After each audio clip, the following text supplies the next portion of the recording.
Hello guys, मैं सुनीता चौक से एक बार फिर अपने चैनल में आपका स्वागत करती हूँ। स्टूडेंट्स, आज का वीडियो ओपन बुक एग्ज़ाम देने वाले सभी विद्यार्थियों के लिए बहुत ही यूज़फुल है।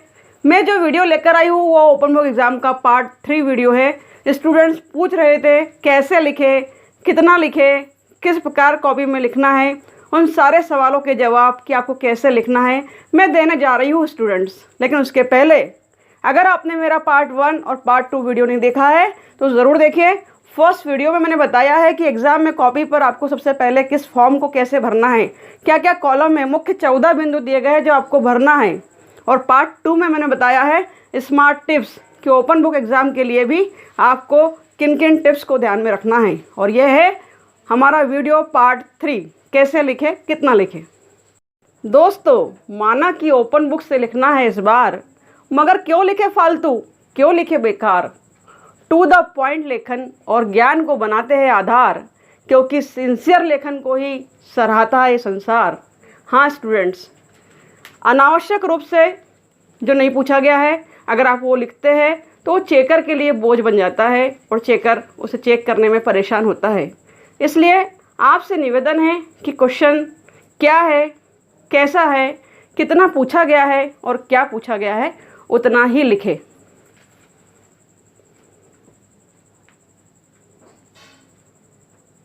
स्टूडेंट्स, आपके सवाल कैसे लिखे, कितना लिखे, तो उसके लिए बता दूं कि सभी कक्षाओं का अलग अलग पेपर, अलग अलग अंक विभाजन, अलग अलग क्राइटेरिया होता है। हम बीए की बात करें, हम बीएससी की बात करें, हम बीकॉम की बात करें, चाहे first year, second year, final year या बीएड की बात करें, सभी का क्राइटेरिया लगभग अलग अलग होता है। फिर भी आइए देखते हैं अंकों के आधार पर लगभग कितना और कैसे लिखना है। साथियों, कैसे लिखे कितना लिखे के लिए मैं आधार बना रही हूँ बीएड सेकेंड सेम का 2020 में जो पेपर हुआ उसको।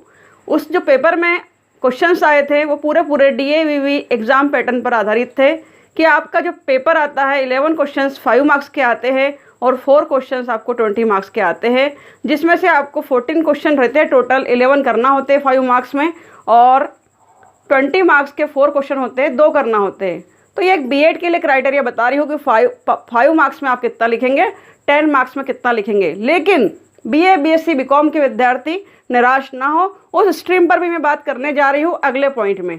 तो आइए देखते हैं। स्टूडेंट्स, फॉर एग्जाम्पल एक क्वेश्चन लेते हैं हम बीएड के लिए, 5 मार्क्स का क्वेश्चन। उसने पूछा कि ब्लूम्स टैक्सोनॉमी के अंतर्गत संज्ञानात्मक विकास को समझाइए। प्रश्न ये पूछा गया, ध्यान रखेंगे थोड़ा सा डिफिकल्ट क्वेश्चन हो सकते हैं क्योंकि देख के लिखना है, तो आप सर्च करें, वो ये चाहता है आप समझें और सर्च करें।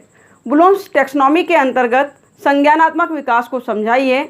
तो उसका क्वेश्चन है कि ब्लूम्स टैक्सोनॉमी में आपको कॉग्निटिव डेवलपमेंट को समझाना है। जैसे ही प्रश्न पूछता है तो कैसे लिखना है 5 मार्क्स में और कितना लिखना है बताने जा रही हूँ स्टूडेंट्स।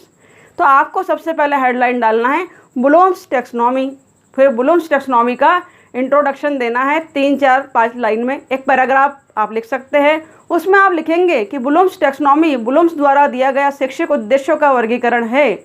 इसमें उनके साथी करथवाल, मसीजा, इन लोगों ने भी सहयोग दिया। उसका उद्देश्य था ब्लूम्स का कि हेड, हैंड और हार्ट की शिक्षा प्रदान की जानी चाहिए। इस तरह इंट्रोडक्शन अगर आपने दे दिया तो फिर आप आगे बढ़ेंगे और आप लिखेंगे ब्लूम्स टैक्सोनॉमी में संज्ञानात्मक विकास की प्रक्रियाएं। कुछ प्रक्रियाएं दी गई है, कॉग्निटिव डेवलपमेंट की प्रोसेस दी गई है, आपने पढ़ा होगा, आपने देखा होगा, 5 या 6 स्टेप दी गई है। 5 मार्क्स में पूछ रहा है तो आपको एक ही पार्ट लिखना है। आप जानते हैं कि 3 पार्ट है उसके, लेकिन 5 मार्क्स के हिसाब से हमने आशय लिख दिया है, इंट्रोडक्शन लिख दिया है, मीनिंग लिख दिया है। फिर हम पॉइंट्स पर आते हैं। तो कॉग्निटिव डेवलपमेंट में ब्लूम्स ने बात की थी नॉलेज, ज्ञान पर बात की थी। दूसरा पॉइंट अवबोध था, अंडरस्टैंडिंग था। तीसरा पॉइंट अनुप्रयोग था, एप्लीकेशन था। चौथा पॉइंट विश्लेषण था, एनालिसिस था। और 5वां पॉइंट हमारा संश्लेषण या सिंथेसिस था। तो इन सारे पॉइंट्स को एक्सप्लेन करेंगे आप 1 बाय 1। ब्लू ब्लैक पेन का इस्तेमाल करेंगे। किसी फ्लो चार्ट की अगर आवश्यकता है तो उसे क्वेश्चन में बनाएंगे और अंत में एक निष्कर्ष लिखेंगे आप कि इस प्रकार ब्लूम्स टैक्सोनॉमी में संज्ञानात्मक विकास को समझने के पश्चात हमने देखा है कि ज्ञान ही शिक्षा का आधार होता है। ज्ञान के आधार पर ही एक बालक को विकास की ओर अग्रसर किया जा सकता है। इस तरह अगर आप लिखते हैं तो ये 5 नंबर का क्वेश्चन आपका कंप्लीट हुआ। बुक में, किताब में अननेसेसरी पार्ट भी दिया जाता है बहुत सारा, आपको छांट कर और समझ कर लिखना है। अर्थात अगर 5 नंबर का क्वेश्चन है तो 1 पेज में आपको लिखना है। 1 पेज कैसे बात कर रही हूँ, आगे पीछे, ठीक है। आप स्वयं संतुष्ट हो जाए कि जो पूछा गया है, जितना पूछा गया है, क्या मैंने भलीभांति लिखा है। प्रश्न को देखकर आपको संतुष्ट होना है। स्टूडेंट्स, जहाँ 5 मार्क्स में आपने 1 पेज का लिखा है, आगे और पीछे थोड़ा चाहे आप अगर आंसर कंप्लीट नहीं हो रहा है तो और थोड़ा बढ़ा भी सकते हैं, 1.5 पेज हो सकता है। तो वहीं अगर 10 मार्क्स के लिए अगर हम बात कर रहे हैं तो 10 मार्क्स में आप डबल कर दीजिए, 1.5 का 3 कर दीजिए। तो इस प्रकार 5 नंबर का क्वेश्चन आपको 1 या 1.5 पेज में लिखना है और 10 नंबर का क्वेश्चन आपको 2 या 2.5 पेज में लिखना है, ठीक है। अगर 1.5 पेज में आपने आंसर लिखा है तो 3 पेज में लिख सकते हैं। परंतु बता दूं आपको कि ठीक है, एग्ज़ाम के लिए क्राइटेरिया दिया गया है कि इतने वर्ड्स में लिखना है और इतने वर्ड्स में आंसर होना चाहिए, परंतु एक फिक्स क्राइटेरिया, कोई पत्थर की लकीर नहीं है कि 1.5 पेज ही होना चाहिए और 2 पेज ही होना चाहिए। थोड़ा सा कम और थोड़ा सा ज़्यादा अगर आप लिख देते हैं तो कोई जुर्म नहीं होगा, कोई काले पानी की आपको सज़ा नहीं दी जाएगी। स्टूडेंट्स, तो आप अपनी समझ के अनुसार कि प्रश्न में क्या पूछा गया है आपको लिखना है। इसी प्रकार BA, BSc या BCom में अगर प्रश्न पूछा जाता है, ऑब्जेक्टिव टाइप प्रश्न पूछा जाएगा, तो आपको 1 मार्क का आंसर 1 वर्ड में या 1 लाइन में देना है, 1 लाइन में देना है।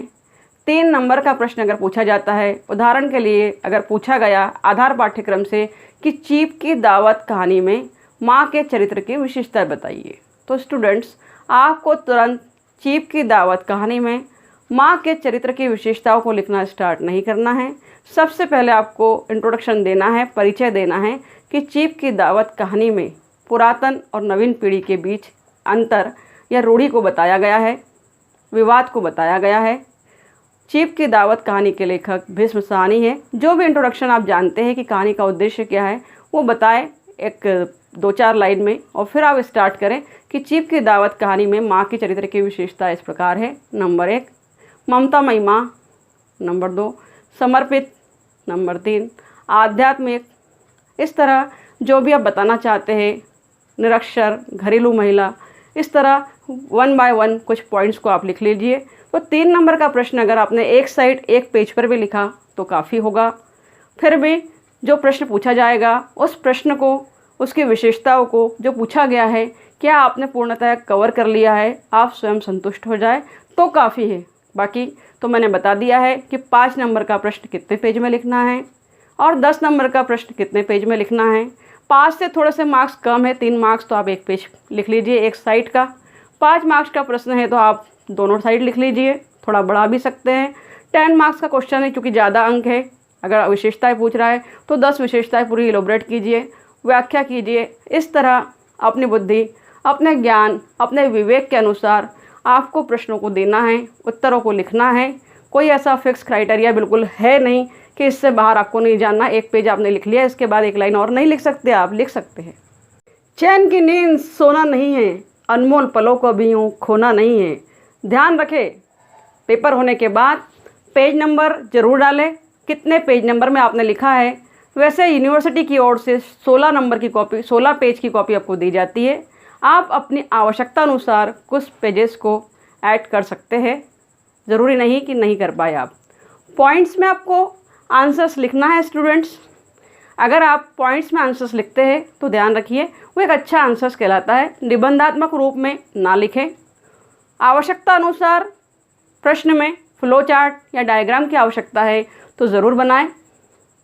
महत्वपूर्ण बिंदुओं को अंडरलाइन करें ब्लैक या ब्लू पेन से। इस्तेमाल करना है एग्ज़ाम के लिए ब्लैक और ब्लू पेन। कभी भी ग्रीन और रेड पेन का इस्तेमाल ना करें, वह वर्जित है स्टूडेंट्स के लिए। ये थी महत्वपूर्ण जानकारी। कैसे लिखे, कितना लिखे, उस पर महत्वपूर्ण बिंदुओं पर मैंने चर्चा की। स्टूडेंट्स, पार्ट 3 वीडियो देख रहे थे ओपन बुक का, जल्दी ही पार्ट 4 ओपन बुक लेकर आने वाली हूँ। ओपन बुक पार्ट 4 आपके सामने आने वाला है, जो कि एक अंतिम पड़ाव है हमारे ओपन बुक सफ़र का। अंतिम पड़ाव से तात्पर्य है कि आपने लिख लिया है, आपने समझ लिया है, कॉपी कंप्लीट हो गई है, आप कॉलेज में कॉपी को जमा करने जा रहे हैं, महाविद्यालय में जमा करने जा रहे हैं, तो जमा करने के पश्चात, सबमिट करने के पश्चात एक पावती, एक रिसिप्ट आपको दी जाती है। वो रिसिप्ट आपके लिए बहुत अनमोल है, ध्यान रखिएगा, क्योंकि वो रिसिप्ट ही सबूत है आपके एग्ज़ाम देने का, उसे आपको संभाल कर रखना है। तो उस रिसिप्ट में मुख्य बिंदु क्या रहेंगे और कैसे आपको संभाल कर रखना है, मैं बताने वाली हूँ अंतिम और ओपन बुक पार्ट 4 वीडियो में। तो देखते रहिए, बने रहिए और जुड़े रहिए। और ये वीडियो अगर यूज़फुल आपके लिए तो लाइक करें, कमेंट करें, सब्सक्राइब करें। Thank you very much for watching my video.